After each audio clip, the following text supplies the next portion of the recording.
Hello friends, હું dietitian ધરતી. જો તમને ડાયાબિટીસ હોય તો તમારે કયા ટાઈપના ચોખા ખાવા જોઈએ? બધાને આ લોકોનું ઘણું કન્ફ્યુઝન હોય છે. તો માર્કેટમાં લાંબા દાણાવાળા ચોખા જેમ કે બાસમતી, મધ્યમ દાણાવાળા ચોખા જેમ કે કૃષ્ણ કમોદ અને નાના દાણાવાળા ચોખા જેમ કે ગુજરાત 70 મળતા હોય છે.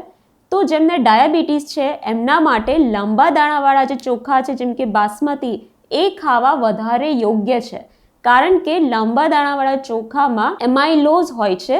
એમાઇલોઝ એ એવા સ્ટાર્ચ છે જેનું બ્રેકડાઉન ધીમે ધીમે થાય છે અને એ તમારા લોહીમાં ધીરે ધીરે ગ્લુકોઝ રિલીઝ કરે છે અને જેનો ગ્લાયસેમિક ઇન્ડેક્સ એ ઘણો ઓછો છે.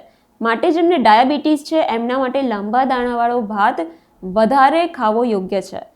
અને ટૂંકા દાણાવાળા અને મધ્યમ દાણાવાળા ભાતમાં એમાઇલોપેક્ટિન સ્ટાર્ચ હોય છે, જેનું બ્રેકડાઉન ઘણું જલ્દીથી થાય છે. આથી બ્લડમાં ગ્લુકોઝ ઘણી જલ્દીથી રિલીઝ થાય છે અને શુગર સ્પાઇક ઘણો જલ્દીથી આવે છે અને એનો ગ્લાયસેમિક ઇન્ડેક્સ એ થોડો વધારે છે.